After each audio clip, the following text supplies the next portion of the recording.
Well, the current leader of the free world is known for making public blunders, which is why he's often being hidden away. And look, when a president is constantly in the spotlight, they'd be forgiven for making a couple of mistakes here and there. But for Joe Biden, it's sadly nowhere near just a couple. So what is the number of gaffes that the president has made just this year alone? It's not 10, it's not 30, it's not 50, not 80, not 100, but 148. 148 gaffes this year alone.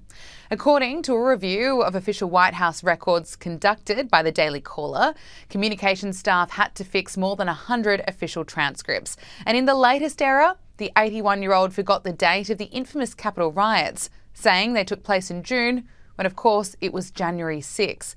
And we are just 6 months away from the US election. The latest national poll from CNN has found that Donald Trump is leading Joe Biden by 6 percentage points.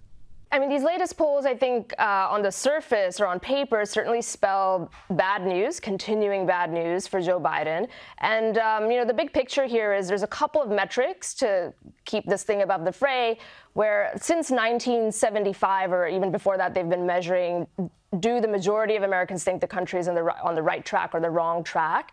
Biden is severely underwater. 70% of the country thinks he's on the wrong track. The second measure is just overall, the favorability rating, and he's below 40%. Those two metrics have historically always been predictors in the outcome of the presidency. And if you just look at that, he's not doing well because he's severely underwater on both. However, we are in uncharted territory with all the legal cases and the machinery of mass mail-in balloting and all of that stuff. And so it's really anybody's guess, and you've got to take those polls in that context, that the polls alone actually don't really tell us what's going to happen in November. So far, voters seem unfazed by, well, at least by the current hush money criminal trial.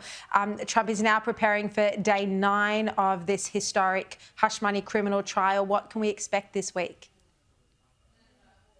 Yes, you're right that voters are unfazed because everybody's mind is made up. This is sort of old charges that everybody knows about. It was all litigated in 2016 and 2020, his relationships with these women and all the rest of it. And everybody sees this as really nakedly political for the most part, and people who hate Trump, it gives them more ammo to continue to assassinate his character, which is, something that a lot of people don't like for good reasons and bad reasons. And then people who like him see this as just more martyring of, dredging up old charges and twisting the law and coming up with a novel theory that, is going to do this. It's all about the politics. Basically, I think what's going to happen is this trial will run its course over the next 6 to 8 weeks.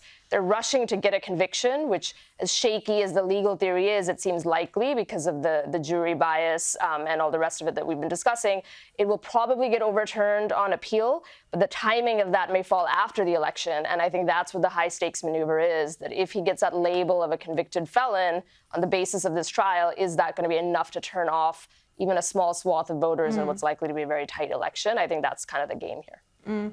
We've only got about 30 seconds, but, in a few months ago, we saw the left media really heating up their questioning about whether Joe Biden would run for the Democrats again. That's all quietened down. Do you think there might still be a handover? I think as time marches on, it gets less and less likely. The final inflection point for that will be the convention, the Democrat convention in Chicago. That's a last chance where there's sort of a way for another candidate to be parachuted in a way where that candidate would have avoided the mudslinging of the primary, but it looks increasingly unlikely.